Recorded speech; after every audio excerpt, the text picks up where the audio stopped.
Le message est apparu juste au moment où j'allais couper le contact. Urgent. Au négatif demandé. Saignement actif. Centre médical naval de Norfolk. Merci de partager. J'ai fixé l'écran. Mes doigts étaient encore crispés sur le volant, tandis que le cliquetis du moteur qui refroidissait résonnait dans le parking silencieux.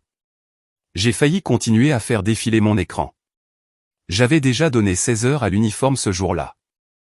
Mais quelque chose dans l'expression saignement actif s'est logé dans ma poitrine, comme une écharde.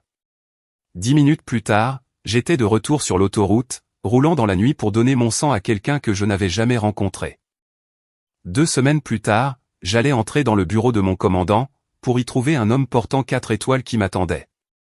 La nuit avait commencé comme n'importe quelle autre longue nuit à l'unité de soutien logistique expéditionnaire interarmée.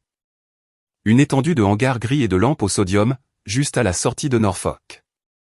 Je m'appelle le Major Laura Bennett, du corps de la logistique médicale de l'armée de terre des États-Unis. 20 ans sous l'uniforme vous apprennent à mesurer votre journée en cargaison, en liste de contrôle, et en décisions silencieuses que personne d'autre ne voit jamais. Cet après-midi-là, nous avions traité 3 palettes d'urgence, destinées à un pont aérien vers une zone de transit pour ouragan en Géorgie. Le vent en provenance de la côte avait été cinglant, charriant l'odeur du diesel et du sel. Et, le temps que la dernière caisse soit chargée sur le transport, mes épaules pesaient comme des sacs de sable. Je me souviens d'être assise dans mon pick-up, dans le coin le plus éloigné du parking. La radio murmurait un talk show de fin de soirée, le genre d'émission qui comble le silence sans exiger d'attention. Mes bottes étaient encore couvertes de la poussière du quai de chargement, et ma main droite me faisait mal, à force d'avoir signé des manifestes. J'avais déjà envoyé un texto à ma sœur, pour lui dire que je l'appellerais le lendemain. J'avais déjà décidé que mon dîner serait composé de ce qu'il restait dans le frigo. Mon esprit s'était réduit à un seul but simple, rentrer chez moi, prendre une douche, dormir.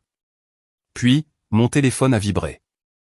La publication provenait du groupe local d'anciens combattants, que je suivais surtout par habitude. La photo jointe ne montrait rien de spectaculaire. Juste un couloir d'hôpital, et une légende tapée en majuscules. Les mots étaient cliniques, presque brutaux. Cas de traumatisme au négatif. La famille demande des donneurs. Le temps est critique. Je l'ai lu une fois, puis une seconde. Au négatif. Le donneur universel. La carte rare dans mon portefeuille, que j'avais presque oubliée. Je me suis adossé à mon siège. Tu es épuisé, ai-je marmonné à personne en particulier. Ils trouveront quelqu'un d'autre. Cette pensée semblait raisonnable, voire responsable.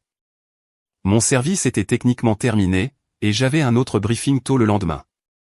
Le trajet jusqu'au centre médical naval de Norfolk me prendrait 20 minutes, si la circulation était fluide. Plus, si le pont ralentissait le trafic. Il y avait probablement des dizaines de donneurs déjà en route. Mais mon pouce planait au-dessus de l'écran. La publication n'était en ligne que depuis 6 minutes. 2 partages, un commentaire, s'il vous plaît, faites vite. Le parking était vide, à l'exception d'un camion d'entretien qui tournait au ralenti près de la clôture du fond. Le vent faisait claquer un panneau mal fixé, quelque part derrière moi. J'ai pensé aux fois où j'avais coordonné des fournitures d'urgence pour des inconnus, pansements, fluides intraveineux, kits de terrain. Sans jamais savoir qui ils étaient, ni s'ils s'en étaient sortis. Cette fois, c'était différent. C'était immédiat, personnel, mesuré en minutes, plutôt qu'en manifeste d'expédition. J'ai expiré lentement. Très bien, ai-je dit, presque dans un souffle. Allons-y, le moteur s'est mis en marche, avec un grondement familier. J'ai quitté le parking, les lumières de la porte de la base s'estompant dans le rétroviseur. La route vers Norfolk s'étirait, sombre et silencieuse, bordée de marécages bas, et du scintillement occasionnel des lumières de Porsche au loin. Ma fatigue n'avait pas disparu. Mais elle s'était installée en arrière-plan, remplacée par un calme constant et déterminé. Le genre de calme qui survient lorsque vous avez pris une décision, et que le reste n'est plus qu'une question de mouvement. La circulation était fluide. Un camion-citerne est passé dans la voie opposée, ses phares fendant l'obscurité. Mon téléphone a vibré à nouveau. Un autre partage. Un autre commentaire, la famille attend. J'ai resserré ma prise sur le volant. Je ne savais pas de qui il s'agissait. Un marin, un civil, un enfant. L'incertitude rendait le silence dans la cabine encore plus lourd. Au moment où j'ai traversé la rivière Elizabeth, les lumières de l'hôpital étaient déjà visibles contre le ciel nocturne. Le centre médical naval de Norfolk avait toujours l'air différent après minuit, plus calme, plus solennel. L'entrée des urgences brillait d'un blanc cru, les ambulances étant garées comme des sentinelles le long du trottoir. Je me suis garé sur le parking des visiteurs, et j'ai coupé le moteur. Pendant un instant, je suis simplement resté là, écoutant le métal qui cliquetait et le bourdonnement lointain des générateurs. À l'intérieur, l'air sentait légèrement l'antiseptique et le café. Une bénévole au bureau d'accueil a levé les yeux, surprise. « Vous êtes ici pour l'appel aux donneurs ?»« Oui, madame, ai-je répondu. »« Au négatif. » Elle a hoché la tête rapidement, un soulagement traversant son visage. « Ils seront très reconnaissants. »« Par ici. » La salle des donneurs était à moitié éclairée, avec une poignée de chaises disposées en rangée nette. Une infirmière m'a tendu des formulaires. Sa voix était efficace, mais douce. « Nous avons eu quelques personnes qui sont venues. Vous êtes l'une des premières avec le bon groupe sanguin. » J'ai signé là où elle me l'a indiqué, j'ai retroussé ma manche, et je me suis installé dans le fauteuil. Le vinyle était frais contre mon bras. Alors que l'aiguille pénétrait dans ma peau, j'ai fixé les dalles du plafond, comptant les minuscules perforations. La machine bourdonnait doucement à côté de moi. Je me suis concentré sur ma respiration, régulière et égale. J'avais déjà fait des dons auparavant, mais ce soir, l'acte me semblait plus lourd, plus immédiat. Quelque part au-delà de ces murs, quelqu'un luttait pour rester en vie. Mon rôle là-dedans était infime, mesuré en millilitres, mais c'était déjà ça. Lorsque la poche fut remplie, l'infirmière a souri. « C'est tout bon, Major. Reposez-vous un peu. » Je me suis redressé lentement, en fléchissant mes doigts. C'est à ce moment-là que je l'ai remarqué. Il était assis dans le fauteuil à côté du mien, bien que je ne l'ai pas vu arriver. Fin de la cinquantaine, peut-être début de la soixantaine. Les cheveux gris, la posture droite, malgré la fatigue dans ses yeux. Il portait une veste simple et un pantalon de ville. Rien qui ne l'identifie comme militaire. Mais il y avait quelque chose dans sa façon de se tenir, calme, posé, qui m'a fait le regarder à deux fois. « Merci », a-t-il dit doucement. « Je les ai entendus mentionner votre groupe sanguin. » J'ai haussé les épaules. Je viens de voir la publication. Il m'a étudié pendant un moment, comme s'il mémorisait quelque chose. Tout le monde ne le fait pas, je ne savais pas quoi répondre, alors j'ai simplement hoché la tête. La pièce était silencieuse, à l'exception du faible bourdonnement de l'équipement. Après une pause, il a ajouté, « Puis-je vous demander votre nom ?»« Laura Bennett », ai-je répondu. « Major, armée de terre. » Il a hoché la tête lentement. « J'apprécie ce que vous avez fait ce soir, Major Bennett. Vous avez peut-être fait plus que vous ne le réalisez. » Je lui ai offert un petit sourire. J'étais juste contente de pouvoir aider. Il ne s'est pas présenté. Il s'est simplement adossé, le regard lointain, comme s'il écoutait des nouvelles venant de quelque part, plus profondément dans l'hôpital. Après un instant, je me suis levé, j'ai remercié l'infirmière, et je me suis dirigé vers la porte. En sortant, j'ai jeté un coup d'œil en arrière. Il a levé une main, en signe de reconnaissance silencieuse. À l'extérieur, l'air de la nuit semblait plus frais. Je suis monté dans mon pick-up, le bras légèrement douloureux, et j'ai démarré le moteur. Les lumières de l'hôpital se sont estompées derrière moi, alors que je roulais vers chez moi. Je ne savais pas qui était le patient. Je ne savais pas si mon don ferait une différence.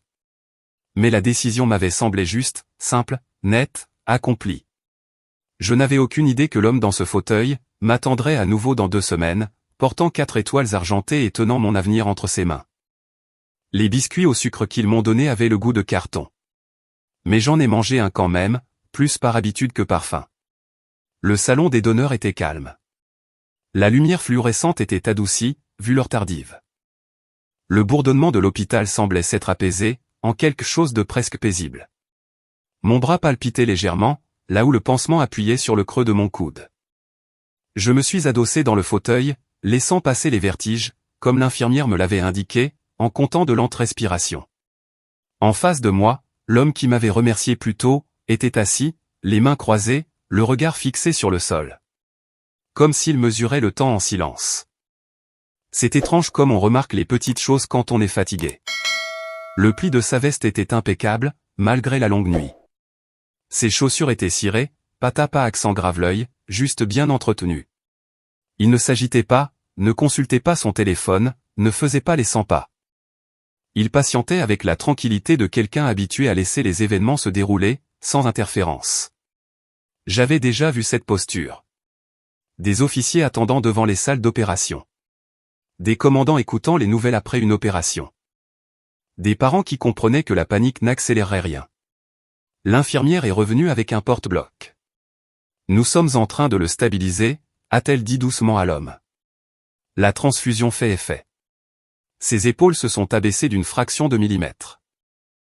C'était le seul signe visible de soulagement. Merci, a-t-il dit, la voix calme, mais lourde de sens. J'ai baissé les yeux sur l'emballage vide entre mes mains. Donc, c'était un fils, peut-être un petit-fils. Je n'ai pas posé la question. Cela m'a semblé indiscret.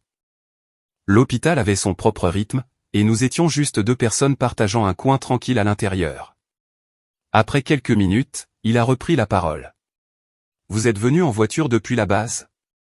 Oui, monsieur, ai-je dit automatiquement, avant de me reprendre.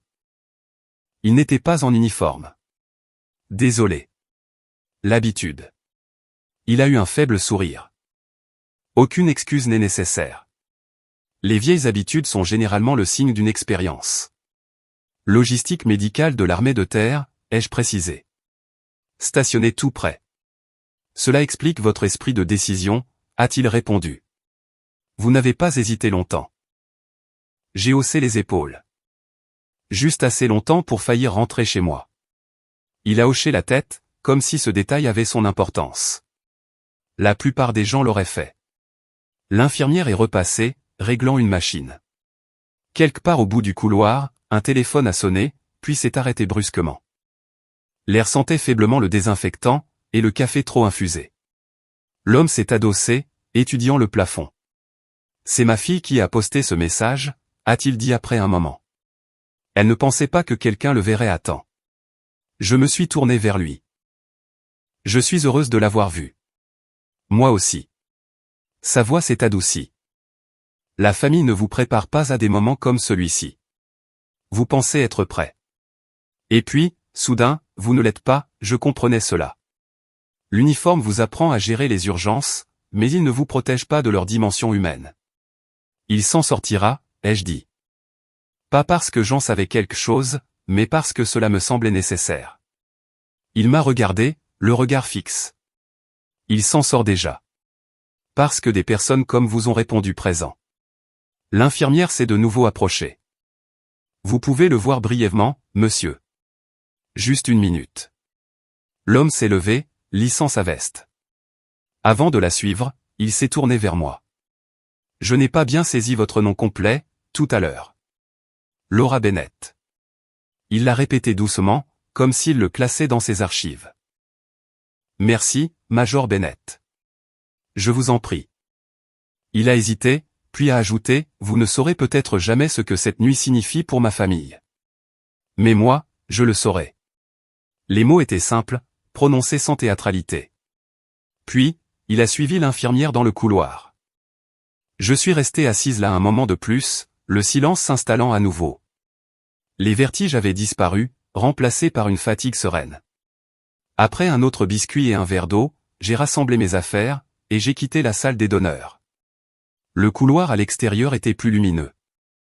Des infirmières se déplaçaient avec une efficacité rodée. Quelque part, un moniteur émettait un bip régulier. Je suis passé devant la salle d'attente, et j'ai aperçu l'homme. Il se tenait à côté d'un lit d'hôpital, à l'intérieur d'une chambre dont la porte était entr'ouverte. Sa posture s'était adoucie, une main reposant délicatement sur la couverture. Je ne me suis pas attardé. Ce moment lui appartenait, pas à moi. À l'extérieur, l'air portait la fraîcheur humide de la côte. Les lumières du parking se reflétaient sur l'asphalte, donnant à tout une teinte argentée. Je me suis glissé dans mon pick-up, et j'ai brièvement reposé ma tête contre le siège. Mon corps semblait plus lourd maintenant, l'adrénaline ayant disparu. J'ai démarré le moteur et me suis engagé sur la route. L'hôpital a rétréci dans mon rétroviseur. Le trajet du retour s'est brouillé, en un ruban d'asphalte silencieux. Les lumières d'un cargo scintillaient au loin, de l'autre côté de l'eau. La radio murmurait doucement. Mon bras me faisait légèrement mal. C'était le rappel du petit échange qui venait d'avoir lieu. Du sang contre du temps. Du temps contre de l'espoir. Je n'ai pas pensé à la reconnaissance, ni aux conséquences. J'ai supposé que cette nuit s'effacerait dans ma mémoire, comme tant d'autres petites décisions qui ne refont jamais surface. À un feu rouge, près de l'entrée de la base, mon téléphone a de nouveau vibré. Une autre mise à jour, de la même page d'anciens combattants. Donneur trouvé. Merci à tous. Patient stable. J'ai laissé échapper un souffle, que je n'avais pas réalisé avoir retenu. C'était assez. Plus qu'assez. J'ai atteint mes quartiers juste après minuit. Le couloir était silencieux. Le bourdonnement de la climatisation était le seul bruit. J'ai retiré mes bottes, posé mes clés sur la table, et j'ai fait couler une douche bien chaude. L'eau a piqué mes épaules, lavant l'odeur du diesel et de l'antiseptique. Alors que la vapeur remplissait la salle de bain, les événements de la nuit se sont rejoués par fragments. Le message, le trajet, la voix calme de l'homme, vous avez peut-être fait plus que vous ne le réalisez. Cela sonnait dramatique, rétrospectivement. Mais il ne l'avait pas dit de cette façon. Juste une déclaration tranquille, comme quelqu'un qui fait une remarque sur la météo. J'ai secoué la tête, rejetant cette pensée. Les gens disent des choses dans les hôpitaux, qu'ils ne pensent pas rendre profondes. Le stress. Les mots vains. Je me suis endormi presque instantanément, l'épuisement m'ayant finalement rattrapé. Le matin est arrivé trop vite. La lumière du soleil filtrait à travers les stores. Mon alarme a sonné à 6 heures. Mon bras était raide, mais gérable. Je me suis habillé en uniforme, j'ai épinglé mes rubans, et je suis retourné à la base. La journée s'est déroulée comme n'importe quelle autre. Briefing, rapport d'inventaire, coordination des approvisionnements. Personne n'a mentionné la nuit précédente. Pas de médaille, pas de mais, pas d'appel de suivi. Exactement comme je m'y attendais. L'armée fonctionne sur la continuité, pas sur le sentiment. J'ai accompli mes tâches méthodiquement. Le souvenir de l'hôpital s'installant tranquillement en arrière-plan. Au déjeuner, le lieutenant Harris a jeté un coup d'œil au pansement sur mon bras. Tu as donné ton sang? Oui. Ça devait être urgent, d'habitude, il ne t'appelle pas si tard. J'ai juste vu un message, ai-je dit. Il a hoché la tête, retournant déjà à son plateau. La conversation s'est arrêtée là. Pas de fanfare, pas de curiosité. Cela m'allait très bien. Cet après-midi-là, alors que je finalisais un manifeste d'expédition, je me suis surprise à me poser des questions sur cet homme. Pas sur son identité. Juste sur le fait de savoir si son petit-fils ou son fils était assis dans son lit. Si la transfusion avait tenu. Je l'espérais. Puis, j'ai repoussé cette pensée. Mon rôle s'était terminé dans ce fauteuil. 2 jours plus tard, le pansement a été enlevé. La marque s'est estompée. La routine a pleinement repris ses droits. Si quelqu'un m'avait dit alors, que la conversation tranquille dans cette salle de don, allait résonner à travers la chaîne de commandement, j'aurais ri. La vie boucle rarement la boucle avec autant de précision. Mais 2 semaines plus tard, lorsque le message est arrivé, Major Bennett, présentez-vous au bureau du commandant à 9 heures, je me rappellerai ses yeux fixes. Sa voix posée. Et la façon dont il avait répété mon nom, comme si cela avait de l'importance. À ce moment-là, j'ai supposé que c'était juste un autre briefing. Une autre correction de routine. Une autre journée en uniforme. Je n'avais aucune idée que l'homme, qui m'avait seulement demandé mon nom, serait assis derrière cette porte, à m'attendre, avec 4 étoiles d'argent sur les épaules. Le premier signe que quelque chose avait changé, est survenu 3 jours après le don. Et ce n'est pas arrivé avec fracas, mais par le biais d'une notification d'agenda. Examen de préparation obligatoire. 7h30. Je me souviens avoir fixé l'écran, le café refroidissant dans ma main, essayant de reconstituer mon emploi du temps. La nuit où j'avais conduit à l'hôpital, je m'étais déconnecté tard. J'avais dormi à peine 4 heures. Et je m'étais présenté juste avant 8 heures. Personne n'avait rien dit sur le moment. Le briefing avait déjà commencé, et je m'étais glissé discrètement au fond de la salle. J'avais pris des notes, et continué ma journée. Cela semblait être un frottement mineur et routinier, dans une unité très occupée. Mais cette notification n'était pas routinière. Lorsque je suis entré dans la salle de conférence, l'atmosphère m'a semblé inhabituellement formelle. Mon commandant de bataillon, le lieutenant-colonel Douir, était assis en bout de table. Sa posture était droite, son expression indéchiffrable. Quelques autres officiers étaient présents. Leurs ordinateurs portables étaient ouverts, et le doux cliquetis des touches remplissait le silence. J'ai pris place, sentant immédiatement qu'il ne s'agissait pas des indicateurs de la chaîne d'approvisionnement. Douir s'est raclé la gorge. Major Bennett. Avant que nous ne commencions, j'aimerais que vous restiez après, pour une brève discussion. Oui, monsieur. La réunion en elle-même s'est déroulée dans un flou de graphiques logistiques, et de chiffres sur l'état de préparation. Mon esprit restait ancré sur la tension silencieuse dans sa voix. Lorsque les autres sont sortis, il m'a fait signe de rester. La porte s'est refermée doucement, derrière le dernier officier. Il a croisé les mains. Major. J'ai examiné vos relevés de temps de jeudi soir dernier. Oui, monsieur. Vous avez quitté la base à 21h30. Sans affectation officielle. Vous êtes revenu à minuit 15. C'est exact? Oui, monsieur, Il a levé une main. J'ai également noté que vous êtes arrivé en retard au briefing de préparation du matin. De 10 minutes. C'est exact, monsieur. Et vous n'avez pas demandé d'aménagement d'horaire? Non, monsieur. Il s'est adossé à sa chaise, le regard fixe. Où étiez-vous? Je n'ai hésité que brièvement. Au centre médical naval de Norfolk, monsieur. Il y avait une demande urgente de donneur de sang. Je suis au négatif. Il m'a étudié pendant un moment. Vous avez quitté la base pour donner votre sang? Oui, monsieur. De votre propre initiative? Oui, monsieur. Le silence qui a suivi m'a paru plus lourd que je ne l'espérais. J'avais imaginé une vague reconnaissance, peut-être même de l'approbation. Au lieu de cela, il a expiré lentement. Major Bennett, j'apprécie l'initiative. Mais nous opérons au sein d'une structure. Vous n'étiez pas en service, mais vous étiez toujours d'astreinte. Si un problème logistique nocturne était survenu, vous auriez été indisponible. J'ai gardé mon téléphone allumé, monsieur. Là n'est pas la question. Son ton n'était pas dur, mais ferme. De telles décisions nécessitent une coordination.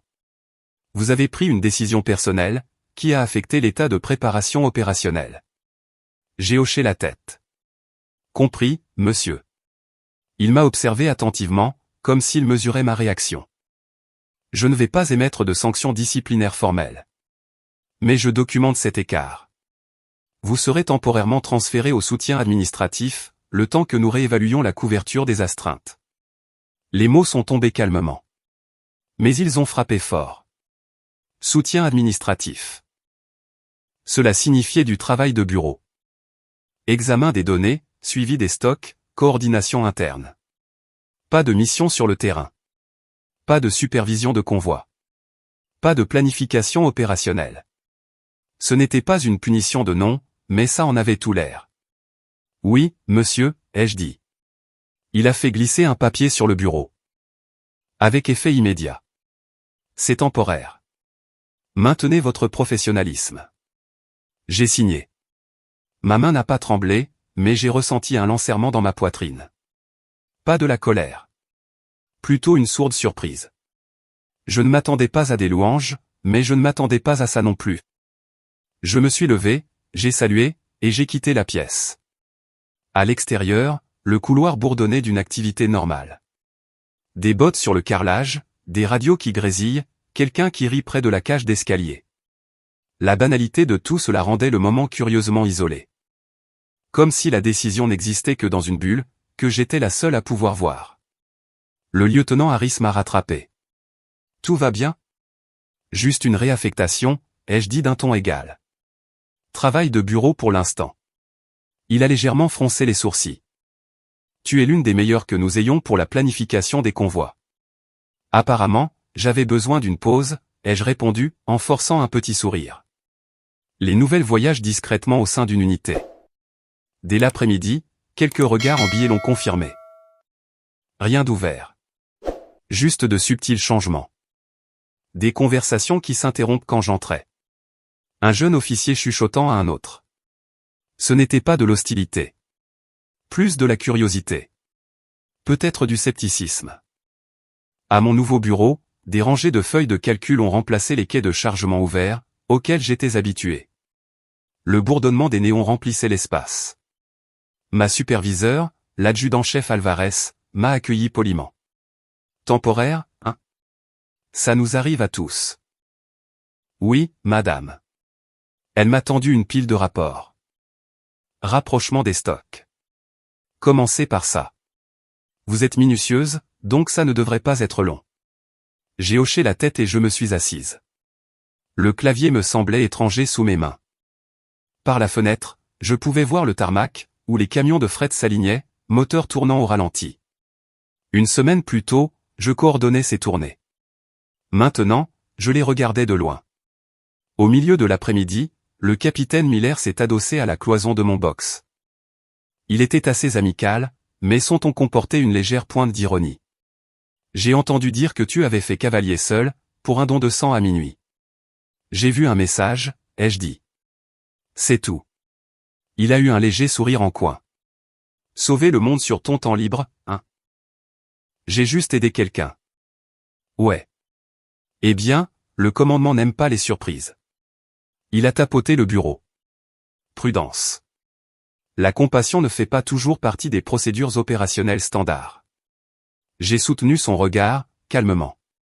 Ignorer quelqu'un qui se vide de son sang non plus. Il s'est tu, puis a haussé les épaules. C'est pas faux. Mais quand même, la structure, c'est important. Il s'est éloigné, laissant derrière lui une faible odeur de café. Je suis retourné à ma feuille de calcul, les chiffres se brouillant légèrement avant que je ne me reconcentre. L'échange ne m'a pas mis en colère. Il a simplement clarifié la ligne que j'avais franchie, entre le jugement personnel et l'attente institutionnelle. Ce soir-là, alors que je quittais le bâtiment, le ciel au-dessus de Norfolk rougeoyait sous le coucher du soleil. Le vent de la mer me paraissait plus frais, plus vif. Je suis passé devant le quai de chargement, le fracas des chaînes et des moteurs résonnant au loin. Pendant un instant, je me suis demandé si j'avais mal jugé la situation. Si ce trajet nocturne avait été impulsif. Puis, je me suis souvenu du couloir de l'hôpital. De la voix calme de l'homme. De la mise à jour sur mon téléphone, patient stable. Le doute s'est dissipé. Chez moi, je me suis assise à la table de la cuisine, le bras posé sur le bois. Le léger hématome du don était devenu jaune sur les bords. Une petite marque qui s'estompait déjà. Je l'ai tracée distraitement du doigt. Si j'avais le choix à nouveau, ai-je murmuré, j'irais quand même. La pièce était silencieuse. À l'extérieur, une voiture est passée, ses pneus ronronnant sur l'asphalte. Je ne m'attendais à aucune reconnaissance. Je n'en avais pas besoin. L'uniforme vous apprend que certaines décisions ne vivent qu'à l'intérieur de vous, invisibles. Pourtant, en éteignant la lumière pour aller me coucher, j'ai ressenti le poids subtil de cette réaffectation. Pas du regret. Juste le coup du choix de l'instinct, au détriment de la procédure. Ce n'était pas dramatique. Ce n'était pas exactement injuste non plus. C'était simplement la façon dont les systèmes se protègent eux-mêmes. 2 semaines allaient s'écouler dans cet espace silencieux. La paperasse, la routine, les conversations tamisées. Avant que la porte du bureau de mon commandant ne s'ouvre à nouveau. Et quand ce fut le cas, l'homme qui ne m'avait demandé que mon nom, m'attendrait à l'intérieur. Portant 4 étoiles, qui allait changer le sens de tout ceci. Le travail de bureau possède une toute autre forme de silence. Sur le tarmac, le bruit est constant, les moteurs, les chariots élévateurs, les radios, les coordonnées criées et portées par le vent. Dans le soutien administratif, le calme est artificiel. Il est façonné par les néons fluorescents, et le faible ronronnement des ordinateurs. C'est le genre de silence qui amplifie la pensée. Chaque frappe sur le clavier semble délibérée. Chaque pause semble plus longue qu'elle ne le devrait. À la fin de la première semaine, j'avais mémorisé le rythme du bureau. Alvarez arrivait à cette heure tapante, café en main, scrutant déjà les rapports. Deux spécialistes se relayaient pour les contrôles d'inventaire, leur conversation étant hachée et efficace. Une imprimante, près du mur du fond, bourrait 2 fois par jour, avec la régularité d'une horloge. L'air sentait toujours un peu le tonneur, et la climatisation rance. Ce n'était pas désagréable. Juste. Confiné. Je travaillais régulièrement. Je rapprochais les journaux d'approvisionnement, je vérifiais les manifestes, je signalais les écarts. Ce n'était pas difficile. À certains égards, c'était presque reposant. Mais à chaque fois que je jetais un œil par l'étroite fenêtre, et que je voyais les véhicules des convois alignés, quelque chose se serrait en moi. L'imprévisibilité me manquait. Le mouvement. Le sentiment que les décisions comptaient, en temps réel. Le 4e jour, le chef moral s'est arrêté à mon bureau. Il était dans l'unité depuis plus longtemps que la plupart d'entre nous. C'était un mécanicien, aux mains tachées en permanence par l'huile, et par des décennies de service.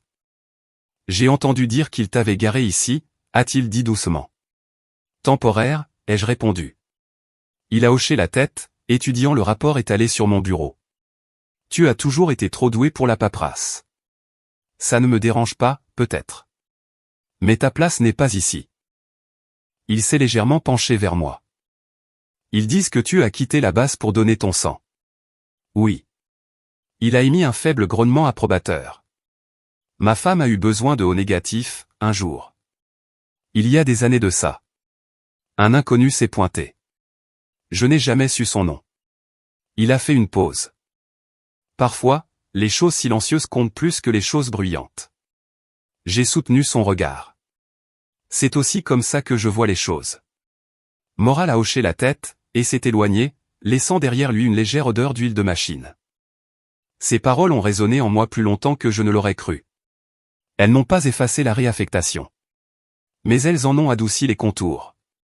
Tout le monde ne partageait pas son point de vue. Le capitaine Miller poursuivait ses commentaires subtils. Jamais hostile, juste légèrement dédaigneux. Tu deviens vraiment doué avec ces feuilles de calcul, a-t-il fait remarquer un après-midi. Peut-être qu'ils te garderont dans l'administratif de façon permanente. Peut-être, ai-je dit sans lever les yeux. Il a gloussé. Ne le prends pas personnellement. Le commandement aime la prévisibilité. J'ai fini de saisir une colonne, avant de lui répondre. Moi aussi. Mais pas au prix de la vie de quelqu'un. Il a haussé les épaules. Tout dépend de qui a la responsabilité de cette vie. Cette nuit-là, j'ai eu l'impression que c'était la mienne, ai-je dit calmement. Il n'a pas répondu. Il a juste hoché la tête et est passé à autre chose. L'échange n'était pas houleux. Mais il mettait en évidence le fossé, entre la clarté des procédures, et le jugement personnel. Aucun des deux camps n'avait complètement tort.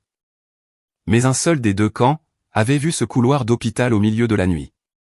La 2e semaine s'est installée dans une routine régulière. J'arrivais tôt, je partais tard, et j'évitais les conversations inutiles. La réaffectation a eu un effet curieux, elle a aiguisé ma concentration. Si je devais être ici, je ferais le travail à fond. Le mercredi, j'avais identifié plusieurs écarts d'inventaire, qui étaient passés inaperçus depuis des mois. Alvarez m'a brièvement remercié, le ton chaleureux, mais professionnel. Vous avez déjà amélioré notre précision, a-t-elle dit. Ce n'est pas rien. J'ai apprécié. La reconnaissance, même minime, ancrait ma journée. Pourtant, l'absence de travail sur le terrain ressemblait à un exil silencieux. Les soirées étaient les plus dures. Après le travail, je marchais parfois le long de la route périphérique, près de l'eau. La côte de Norfolk était balayée par un vent constant. L'odeur du sel se mêlait à celle du diesel des navires de passage. Je regardais les avions cargo rouler sur la piste au loin, leurs feux clignotant dans le crépuscule. La scène me rappelait le rythme que j'avais laissé derrière moi. Le mouvement constant. Le bruit plein de sens. Un soir, environ 10 jours après le don, mon téléphone a vibré. Une notification du même groupe d'anciens combattants. Une courte mise à jour. Patiente autorisée à sortir. Se remet bien. La famille est reconnaissante envers les donneurs. Pas de nom, pas de détails. Juste une conclusion. J'ai fixé l'écran plus longtemps que nécessaire. Le soulagement s'est propagé lentement, silencieux et régulier. Qui qu'il fût, il s'en était sorti. Ma décision, cette nuit-là, avait aidé. C'était suffisant. J'ai glissé le téléphone dans ma poche, et j'ai regardé l'eau s'assombrir. Le vent tirait sur ma veste, froid contre mon visage. J'ai pensé à l'homme dans la salle de don. À son calme. À la façon dont il avait répété mon nom. Je me demandais s'il saurait un jour qui j'étais, au-delà de ce moment. Probablement pas. Les gens passent à autre chose. Les urgences s'estompent. C'est la nature des choses. De retour au bureau le lendemain matin, la routine a repris. Rapport, appel, inventaire. La réaffectation commençait à sembler moins temporaire, et plus comme une nouvelle et calme normalité. Je l'ai acceptée sans amertume. L'armée a cette façon de remodeler les attentes. On s'adapte. Tard le vendredi après-midi, alors que je finalisais un résumé logistique, Alvarez est entré dans mon box. Major Bennett. Vous feriez bien de libérer votre emploi du temps, lundi matin. Madame? Le commandement vous demande à 9 heures. Dans le bureau du commandant. J'ai cligné des yeux. Un contexte quelconque? Elle a secoué la tête. Juste marqué comme prioritaire. Compris. Elle m'a lancé un regard curieux, comme si elle essayait de lire quelque chose dans mon expression. Puis, elle est partie. J'ai fixé l'écran. Le curseur clignotait, à la fin d'une phrase. Ma première pensée a été, examen de routine. Peut-être qu'il reconsidérait mon affectation. Ma deuxième pensée a été moins confortable, une autre réprimande. Peut-être une réprimande formelle. Le week-end s'est écoulé tranquillement. Je me suis occupé. Lessive, course, un coup de téléphone à ma sœur. Mais le rendez-vous planait en arrière-plan, comme un orage lointain. Le dimanche soir, je m'étais convaincu que ce serait procédural, sans plus. Le lundi matin est arrivé, vif et lumineux. J'ai repassé mon uniforme avec soin, en alignant mes rubans, en lissant le col. Ce geste me paraissait délibéré, presque cérémoniel. Alors que je traversais la cour en direction du quartier général, la lumière du soleil se reflétait sur le trottoir, nette et éclatante. Les marins se déplaçaient d'un pas vif. Les conversations se fondaient en un murmure constant. Tout semblait ordinaire. À l'intérieur, le couloir qui menait au bureau du commandant était plus calme que d'habitude. L'assistant au bureau d'accueil a levé les yeux. Major Bennett. Ils vous attendent. Oui. J'ai ajusté ma veste. J'ai pris une grande inspiration, et je me suis avancé vers la porte. Mon esprit passait en revue les possibilités. Évaluation. Réaffectation. Peut-être une réintégration. Je ne m'attendais à rien de dramatique. Juste une autre conversation, au sein de la machine du commandement. L'assistant a ouvert la porte. Allez-y, madame. Je suis entré, et je me suis figé. Car, assis en face de mon commandant, se trouvait un homme que j'ai reconnu immédiatement. Avant même que mes yeux n'enregistrent son uniforme. La même posture calme. Le même regard posé. La même présence tranquille que dans la salle de don. Seulement maintenant, des étoiles argentées brillaient sur ses épaules. 4 étoiles. Le silence dans la pièce a basculé, lourd et électrique. Mon cœur a raté un battement, alors que la reconnaissance m'a foudroyé. L'homme qui m'avait seulement demandé mon nom, 2 semaines plus tôt, a levé les yeux et a croisé mon regard. Une faible expression de connivence effleurant son visage. Et, à ce moment précis, j'ai réalisé que la décision silencieuse que j'avais prise, dans un fauteuil d'hôpital, allait résonner bien au-delà de tout ce que j'avais pu imaginer. L'espace d'un battement de cœur, la pièce m'a semblé plus petite. Comme si les murs s'étaient rapprochés, sans le moindre bruit. Mon esprit luttait pour réconcilier les deux images, l'homme calme dans le fauteuil de donneur, et l'officier assis devant moi maintenant. Les mêmes cheveux gris. La même expression sereine. Mais tout le reste avait changé. L'uniforme était immaculé, bleu marine bordé d'or. Sur chaque épaule reposaient 4 étoiles argentées, accrochant la lumière matinale de la fenêtre. L'autorité émanait de lui. Pas par sa posture, ni par le volume de sa voix. Mais par l'immobilité qu'il dégageait. Le genre d'immobilité qui n'a pas besoin de s'annoncer. Major Bennett, a dit mon commandant, rompant le silence. Veuillez entrer. Je me suis avancé automatiquement. L'entraînement prenant le dessus. Ma main s'est levée pour saluer. Monsieur. L'officier aux 4 étoiles m'a rendu mon salut, avec une précision impeccable. Repos, Major. Sa voix était exactement comme je m'en souvenais. Mesurée, calme, familière. Le commandant Dwyer s'est raclé la gorge. Major, je vous présente le général Thomas Warren. Commandant en second, du commandement médical de l'armée de terre. La reconnaissance m'a traversé plus intensément maintenant. Il n'était pas seulement un officier supérieur. Il était un commandant de niveau stratégique. Le genre d'officier dont les décisions façonnaient des régions entières, et non de simples unités individuelles. Mon pouls s'est accéléré, bien que j'ai gardé une posture stable. Bonjour, Major Bennett, a dit le général Warren. Ses yeux conservaient cette même chaleur discrète, aperçue dans la salle de don. Je crois que nous nous sommes déjà rencontrés. Oui, monsieur, ai-je répondu doucement. Dwyer a regardé de l'un à l'autre. La confusion traversant son visage. Vous vous êtes rencontrés? Le général Warren a croisé ses mains. Il y a 2 semaines. Au centre médical naval de Norfolk. Dans le salon des donneurs. La pièce est retombée dans le silence. Dwyer s'est légèrement redressé. Je n'étais pas au courant. J'imagine que non, a répondu le général. Son ton restait calme, mais il avait du poids. Il a fait un geste vers la chaise, en face du bureau. Je vous en prie, Major, asseyez-vous. Je me suis assise. Prenant soin de garder des mouvements posés.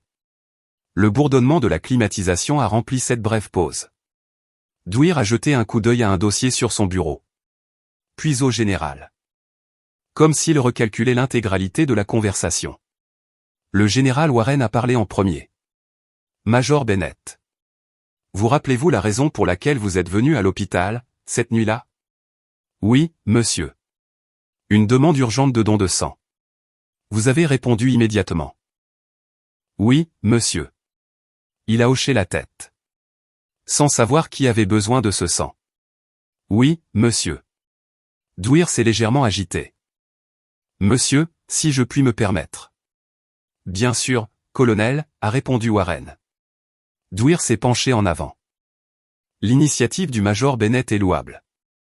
Cependant, elle a quitté la base sans coordination. Ce qui a soulevé des inquiétudes quant à la couverture de notre état de préparation. Je l'ai réaffecté temporairement, le temps que nous passions la situation en revue. Warren a levé la main doucement.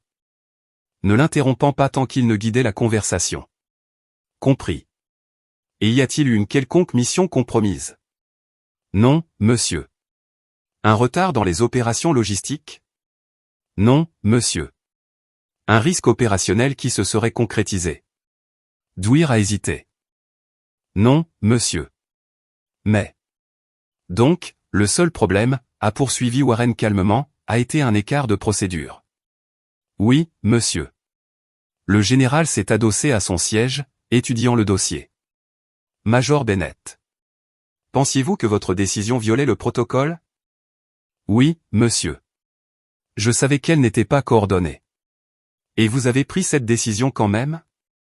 Oui, monsieur. Pourquoi? La question était simple, mais elle portait le poids de la pièce entière. J'ai choisi mes mots avec soin. Parce que quelqu'un se vidait de son sang, monsieur. Et que je pouvais l'aider. Attendre une approbation aurait pris du temps. Warren a hoché la tête lentement. Comme s'il confirmait quelque chose de déjà décidé. C'est bien ce que je pensais. L'expression de Dwyer s'est légèrement crispée. Monsieur. La discipline est importante. La discipline est toujours importante, a conclu Warren. Il a fermé le dossier. Le jugement aussi. Il s'est tourné de nouveau vers moi. Le patient de cette nuit-là, c'était mon petit-fils. Les mots sont tombés doucement, mais leur impact a été immédiat. J'ai senti l'air changer une fois de plus. Dwyer a cligné des yeux, pris au dépourvu. Il était en salle d'opération, a continué Warren.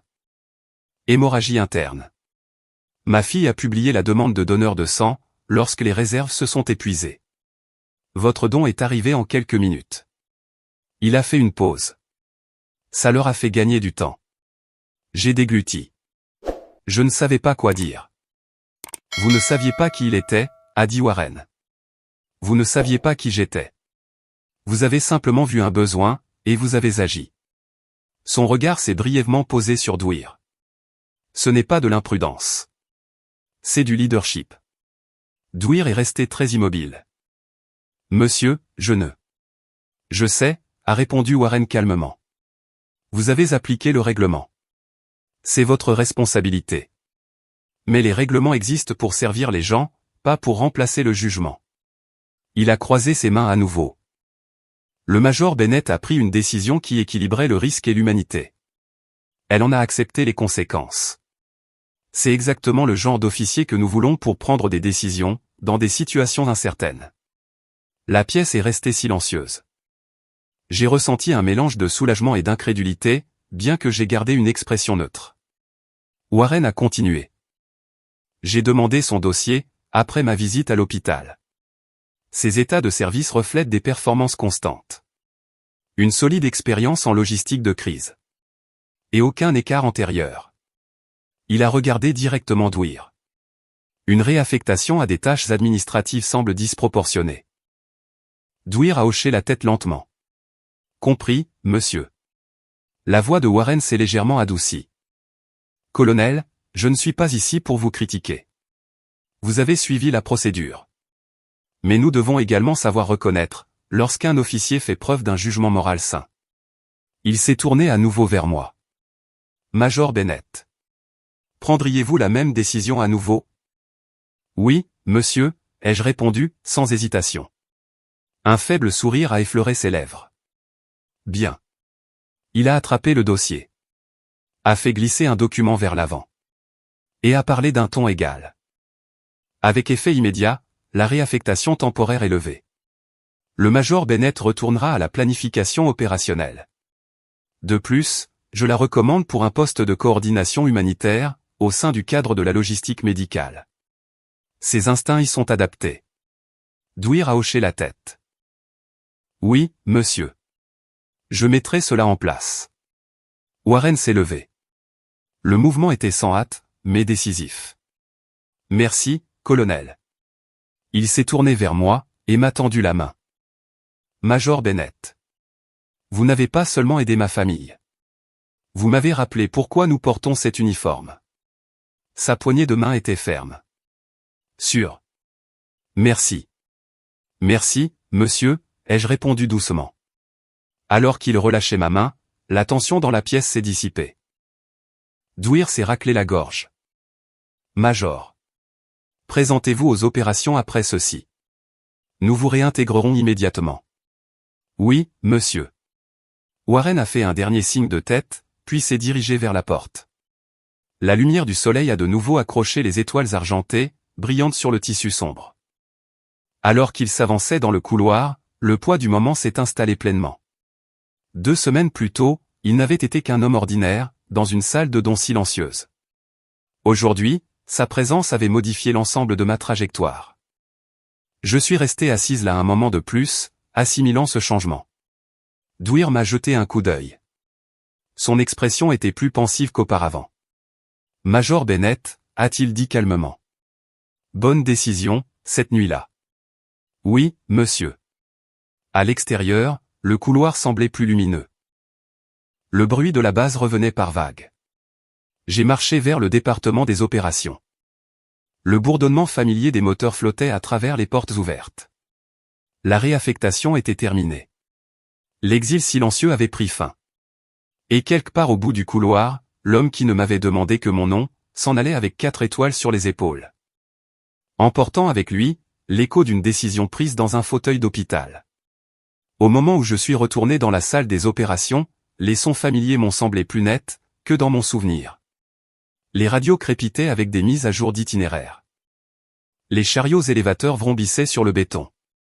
Et un camion de fret tournait au ralenti près du quai de chargement, les vibrations de son moteur diesel résonnant à travers le sol. Pendant 2 semaines, j'avais observé ce rythme de derrière une vitre. Maintenant, j'étais de nouveau à l'intérieur. Et tout semblait légèrement différent. Plus léger, mais aussi plus lourd de sens. Le lieutenant Harris m'a repéré le premier. « Tu es de retour ?» a-t-il demandé, la surprise évidente dans sa voix. On dirait bien. Il a hoché la tête, un petit sourire se dessinant sur son visage. Il était temps. Je me suis dirigé vers mon poste de travail, et je me suis glissé dans le fauteuil qui portait encore ma plaque nominative. La surface était inchangée, des cartes, des feuilles de route, une tasse que j'avais oublié de ramener chez moi. Mais ma perspective semblait subtilement modifiée. La réaffectation avait comprimé le temps, transformant la routine en réflexion. Désormais, chaque détail me semblait plus délibéré. Quelques minutes plus tard, le commandant Dwyer est entré dans la salle. Les conversations se sont légèrement tues. Pas par tension, mais par curiosité. Il s'est dirigé directement vers moi. « Major Bennett », a-t-il dit. « Votre réaffectation est formellement annulée. Vous reprendrez la supervision des convois, avec effet immédiat. De plus, nous sommes en train d'établir une liaison de réponse humanitaire au sein de la logistique. Je veux que vous dirigiez le cadre initial. » « Oui, monsieur. » Il a fait une pause, puis a ajouté doucement, le général a soulevé un point convaincant. Nous avons besoin d'officiers qui comprennent à la fois la réglementation et le jugement. Je ferai de mon mieux, monsieur. Je sais que vous le ferez. Il a fait un bref signe de tête et a continué son chemin. La salle a lentement repris son rythme habituel. Mais j'ai senti un changement dans la façon dont les gens me regardaient. Rien de dramatique. Juste un respect subtil, là où il y avait eu de la curiosité. Miller s'est approché quelques minutes plus tard, les mains dans les poches. On dirait que la compassion a finalement fait son chemin dans les procédures opérationnelles standards, a-t-il dit. On dirait, oui. Il m'a étudié un instant. Je ne savais pas qui tu avais aidé. Moi non plus. Il a hoché la tête une fois. Ça demande quand même des convictions. Son ton avait perdu son ironie d'antan. Bon retour. Merci. Il s'est éloigné, laissant derrière lui une faible odeur de café. L'échange avait été bref, mais il bouclait la boucle de façon apaisante. Le scepticisme s'était mué en reconnaissance. Cet après-midi-là, je me suis plongé dans la planification. Des cartes d'itinéraire étaient étalées sur le bureau. J'ai coordonné le mouvement des approvisionnements pour un exercice d'entraînement côtier. Le processus familier m'a stabilisé. Les calculs de carburant, les fenêtres horaires, les itinéraires de secours. C'était comme enfiler à nouveau un uniforme bien usé. Pourtant, sous cette routine, quelque chose d'autre persistait, la certitude qu'une petite décision avait eu des répercussions, bien au-delà de mon monde immédiat. Vers le coucher du soleil, Alvarez s'est arrêté. J'ai entendu dire que tu allais diriger un rôle de coordination humanitaire. C'est le plan. Elle a souri faiblement. Ça te correspond bien. La logistique, ce ne sont pas que des chiffres. C'est s'assurer que les gens obtiennent ce dont ils ont besoin, avant qu'il ne soit trop tard. Je commence à le voir plus clairement. Elle a hoché la tête. Bien. Alors tu t'en sortiras très bien. Après son départ, j'ai terminé les rapports de la journée et je suis sorti. Le ciel au-dessus de Norfolk rougeoyait d'une teinte ambrée. Le port reflétait des traînées d'or. Une brise venue de l'eau s'est levée, transportant l'odeur du sel et des moteurs lointains. J'ai marché vers la jetée. Mes bottes résonnaient doucement sur les planches de bois. Je n'attendais personne. Ce calme me semblait mérité. Mais à mi-chemin de la jetée, je l'ai vu. Le général Warren. Debout près de la rambarde. Les mains croisées dans le dos. Regardant l'horizon. Il s'est légèrement tourné à mon approche. « Major Bennett », a-t-il dit. « J'ai pensé que je pourrais vous trouver ici. »« Monsieur. » Il a fait un geste vers l'eau. « Belle soirée. »« Oui, monsieur. » Nous nous sommes tenus côte à côte. Le silence était confortable. Les lumières du port se sont allumées une par une, se reflétant dans l'eau qui s'assombrissait. Après un moment, il a pris la parole. « Mon petit-fils se remet bien », a-t-il dit. Il a demandé des nouvelles de la personne qui a donné son sang. Je lui ai dit son nom. « Je suis heureuse qu'il aille bien, monsieur. Il le sera. Warren a fait une pause. Vous savez. Quand je suis arrivé à l'hôpital cette nuit-là, je ne m'attendais à rien. J'espérais juste que quelqu'un viendrait. Puis je vous ai vu, assise là. Calme. Sereine. Cela m'a rappelé quelque chose que mon premier commandant m'a dit, il y a des décennies de cela. Et qu'est-ce que c'était, monsieur? Que le leadership ne se mesure pas à la façon dont on suit les ordres. Il se mesure à ce qu'on fait, quand il n'y a pas d'ordre. Il m'a regardé. Vous l'avez compris instinctivement. J'ai réfléchi à ces mots. J'ai juste fait ce qui me semblait nécessaire.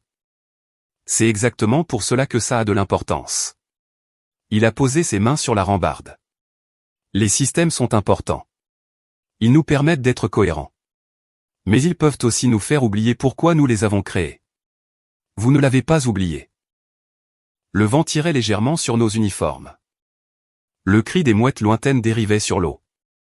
J'ai recommandé l'adoption d'une directive, a-t-il continué. Pour encourager la réponse humanitaire, dans les limites d'un jugement raisonnable. Rien de radical. Juste un rappel que la compassion n'est pas incompatible avec la discipline. C'est un bon équilibre, monsieur. Il a hoché la tête. Vous l'avez inspiré. Ce n'est pas quelque chose que font beaucoup d'officiers. J'ai ressenti une douce chaleur à l'entente de ces mots. Tempéré par l'humilité. Je n'avais pas l'intention de changer quoi que ce soit. La plupart des changements significatifs commencent ainsi, a-t-il répondu. Nous avons regardé l'eau en silence pendant un moment. Les dernières traînées de soleil se sont estompées, baignant le port dans un bleu doux. Finalement, il s'est tourné vers moi.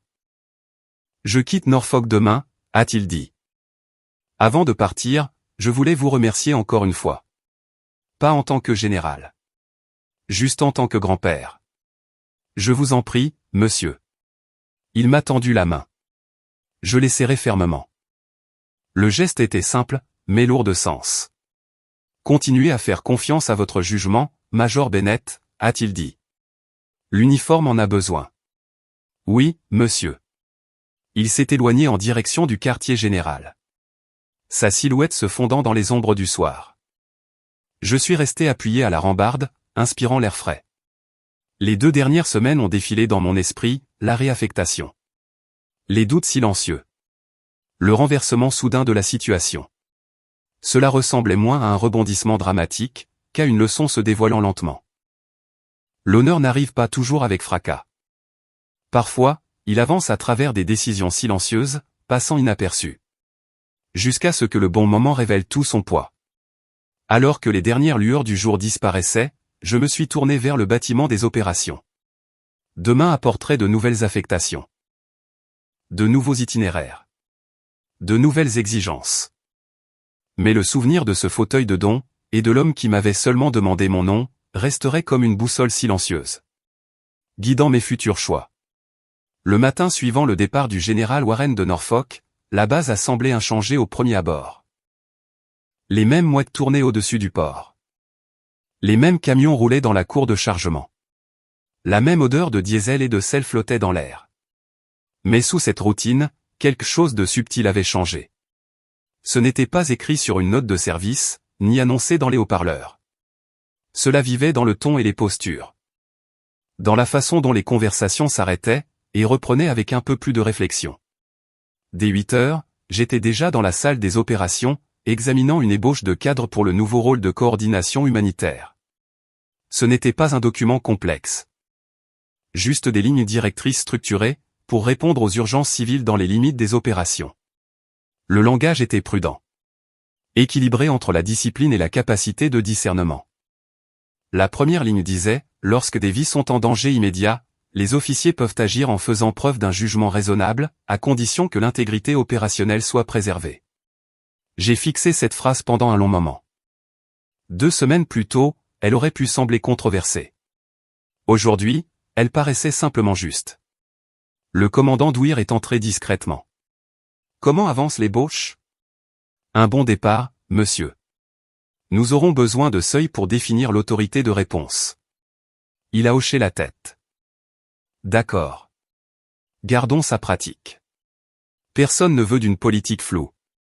J'ajouterai des critères de décision. Il a croisé les bras, étudiant le document. Le général Warren a appelé ce matin. Il veut qu'un programme pilote soit opérationnel d'ici 30 jours. C'est ambitieux. Il croit en la dynamique. Dwyer a eu un léger sourire. Et moi aussi. Après son départ, j'ai continué à peaufiner le cadre. Le travail me semblait plein de sens. Ancré dans quelque chose de plus vaste que la simple logistique de routine. Chaque ligne portait un poids. L'idée que la compassion pouvait coexister avec la structure. Que la prise d'initiative ne serait plus automatiquement punie. À la mi-journée, Harris s'est appuyé contre mon bureau. J'ai entendu parler de la nouvelle directive. Il l'appelle la clause Bennett. J'ai levé les yeux, surprise. J'espère que non. Il a ri. Ce n'est pas officiel. C'est juste ce que les gens disent. Son ton s'est adouci. C'est une bonne chose. Ça nous fait réfléchir. Ça me suffit. Il a hoché la tête et est reparti.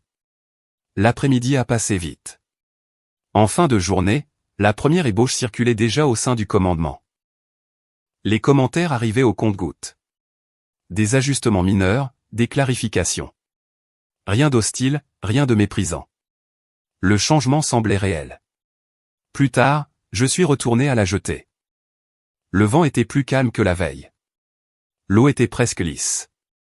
Je me suis accoudé à la rambarde, regardant un remorqueur guider un cargo vers la haute mer. Le calme a permis aux semaines passées de se décanter complètement. L'hôpital. La réaffectation. Les 4 étoiles. Chaque pièce s'emboîtait désormais dans une seule ligne de cause à effet. Une voix derrière moi a brisé le silence. Ça vous dérange si je me joins à vous? Je me suis retourné. C'était le chef moral. Les mains dans les poches de sa veste. Pas du tout. Il a fait un signe de tête vers l'eau. J'ai entendu dire qu'ils écrivaient de nouvelles règles, à cause de vous. À cause d'une décision, ai-je corrigé. C'est la même chose. Il m'a observé. C'est drôle comme les petits moments finissent par façonner les grands. Je ne m'attendais à rien. Personne ne s'y attend. Il a allumé une cigarette. La lueur illuminant brièvement son visage. En 98, j'ai arrêté un convoi pour aider un bus en panne. Je me suis fait passer un savon pendant des heures. Des années plus tard, ils ont ajouté une clause pour l'aide aux civils. Ça n'a pas changé le monde. Ça l'a juste rendu un peu plus bienveillant. J'ai souri faiblement. C'est suffisant. Il a hoché la tête. Ça l'est toujours. Il est parti après quelques minutes. Ses pas s'effaçant derrière moi. Les lumières du port se reflétaient dans l'eau, comme des étoiles éparpillées. J'ai pensé à l'homme dans la salle de don. À la quiétude de ce moment. À la facilité avec laquelle il aurait pu passer inaperçu. Pourtant, il s'était propagé, touchant la politique de l'armée, la perception des choses, et mon propre parcours. Le lendemain matin a apporté une autre surprise. Un email officiel m'attendait dans ma boîte de réception. Promotion temporaire au poste de coordinatrice suppléante de la logistique humanitaire. Le titre sonnait plus grandiose que le rôle en lui-même. Mais la responsabilité était réelle. J'ai lu le message 2 fois, assimilant le changement. À midi, je briefais une petite équipe. 2 officiers, un officier de liaison civile pour la coordination des interventions d'urgence. La discussion a semblé naturelle, ancrée dans un but commun. Nous avons tracé des scénarios potentiels, secours en cas de catastrophe, livraisons urgentes de fournitures médicales, coordination des donneurs avec les hôpitaux locaux. Chaque plan remontait, d'une manière silencieuse, à cette nuit dans le fauteuil de don. Les semaines ont passé, et le cadre a pris forme. La directive est devenue officielle. Les sessions de formation ont commencé. Les jeunes officiers posaient des questions réfléchies, que faire si nous ne sommes pas sûrs? Comment équilibrer les contraintes de temps? Et je répondais avec soin, en mettant l'accent sur le jugement plutôt que sur l'impulsion. Le ton de l'unité a changé progressivement. Pas de façon dramatique, juste assez pour qu'on le ressente. Un après-midi, une lettre est arrivée par le courrier interne du bureau. L'écriture était soignée, appliquée. À l'intérieur, un court mot, Major Bennett. Mon petit-fils est de retour à l'école. Il pose encore des questions sur la nuit où vous êtes venu. Je lui ai dit la vérité. Qu'une inconnue a choisi d'aider, sans savoir qui il était. Il m'a dit qu'il aimerait être ce genre de personne. Un jour. J'ai pensé que vous deviez le savoir. TW, je l'ai lu 2 fois, puis je l'ai plié soigneusement. Pas de grade. Pas de bloc signature. Juste des initiales. Cela m'a semblé plus significatif ainsi. J'ai placé la lettre dans le tiroir de mon bureau, et je suis sorti. Le soleil de l'après-midi réchauffait le béton. Les camions passaient, le bruit des moteurs réguliers.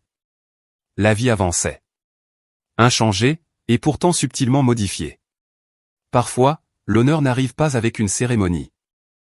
Parfois, il commence dans un fauteuil d'hôpital silencieux, par le simple choix d'agir. Il grandit lentement. Porté par des personnes qui remarquent les choses, qui se souviennent.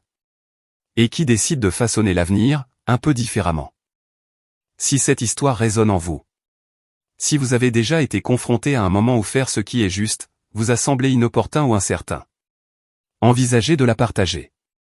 Faites savoir à quelqu'un d'autre, que les petites décisions ont de l'importance. Dites-moi depuis quel pays vous regardez. Et si vous avez vécu votre propre moment comme celui-ci. Nous partageons ces histoires, non pas pour les applaudissements. Mais pour nous rappeler les uns aux autres, que la gentillesse, tout comme le service aux autres, ne prend jamais vraiment sa retraite. Et si vous souhaitez entendre d'autres parcours comme celui-ci, des actes silencieux, des tournants inattendus, et la dignité qui s'ensuit. Restez avec nous. Car il y a encore beaucoup d'autres histoires qui vous attendent.